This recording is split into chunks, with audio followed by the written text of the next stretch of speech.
memaparkan materi tentang menganalisis dan mengidentifikasi proses pembentukan bunyi bahasa. 5.1. Menganalisis cara kerja alat ucap dalam menghasilkan bunyi bahasa. Ada 3 faktor utama yang terlibat, yakni sumber tenaga, alat ucap yang menimbulkan getaran, dan rongga pengubah getaran. Pada saat kita mengeluarkan napas, paru-paru kita menghembuskan tenaga yang berupa arus udara. Arus udara itu dapat mengalami perubahan pada pita suara yang terletak pada pangkal tenggorokan atau laring. Pada saat udara dari paru-paru dihembuskan, kedua pita suara dapat merapat atau merenggang.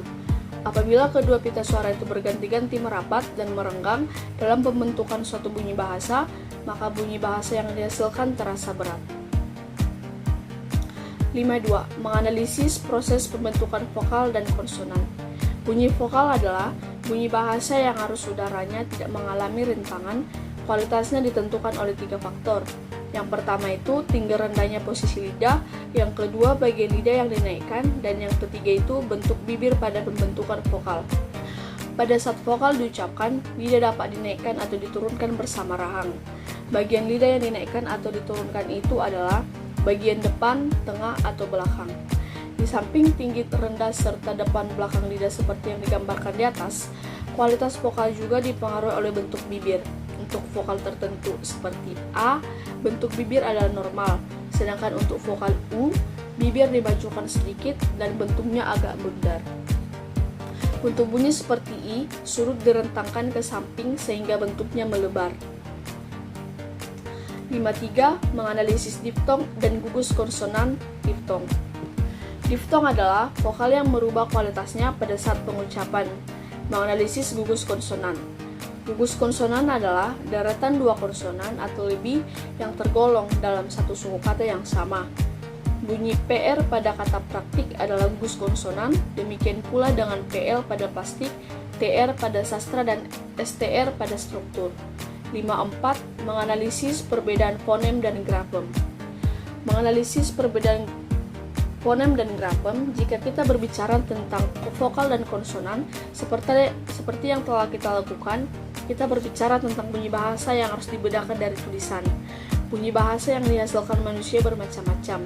Ada yang membedakan kata, ada yang tidak.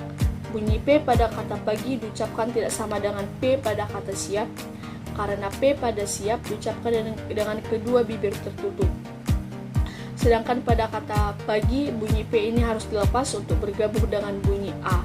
Sebaliknya, jika kita membandingkan kata pagi dengan bagi, kita tahu bahwa bunyi P dan B membedakan kedua kata tersebut.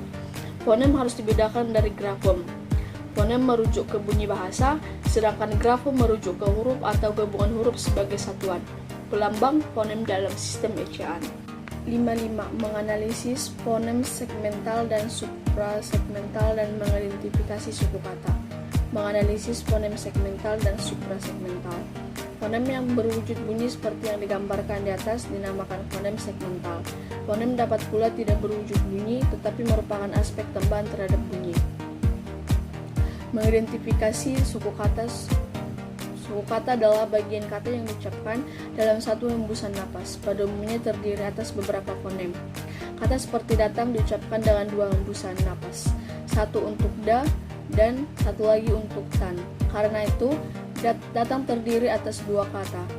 Tiap suku terdiri atas 2 dan 3 bunyi, da dan tan. Seperti contoh suku kata adalah sebagai berikut: pergi, pergi, kepergian, kepergian, ambil, am dan bil, di, dia, di dan a.